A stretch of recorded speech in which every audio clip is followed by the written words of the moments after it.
गजानन खासनीस गुरुजी यांच्या प्रत्येक शब्दांवर ओवींवर डोळे ठेवून हातात भौतिक ग्रंथ धरून एका सुरात प्रतिसाद देणारे 651 भक्त आणि समोर साक्षात महाराजांच्या पादुका पाहून अश्रू अनावर झालेले शेकडो भाविक.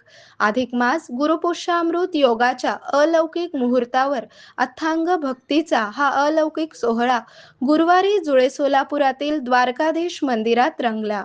श्री गजानन महाराज उपासना मंडळातर्फे आयोजित या सामूहिक श्री गजानन विजय ग्रंथ पारायणाने संपूर्ण परिसर प्रतिशेगाव बनला होता. तेथे आवाज सुस्वर खडे पहाडी मनोहर विठ्ठलाचा नाम जरा करू लागले आवडीने.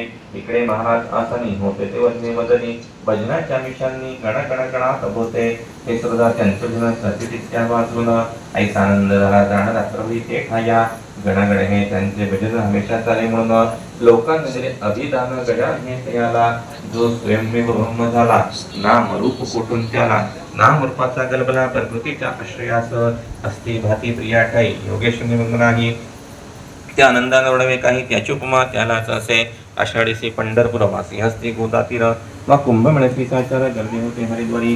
त्याचमुळे शेगावात बंकटलालच्या घरात लांब लांबणी असंख्यात जनेची दर्शना. स्वामी समर्थ गजानन हेच विठ्ठल नारायण निश्चय वितेश पाय उभे राहिले.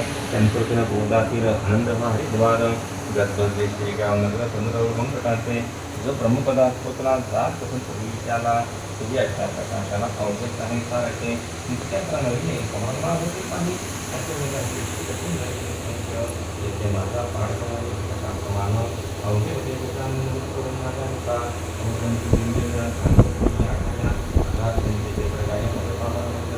कधी करावे कधी कधी प्रार्थना करावे कधी जाते. त्यांच्या गुन्हेचा नियम प्रकार पाहिजे नाही ठेवला कोणाची तिला ते वर्षावे भावठेवा ऐकावया आणि प्रवळीचा लावया प्रेम पूर्णतावो हे गजानंतर आदर्श भाविकांत तेच प्रेमी जोडण्यात दासवतीचे शुभम श्री गजानन नमस्तु जय गजानन जय गजानन जय गजानन अनंत कोटी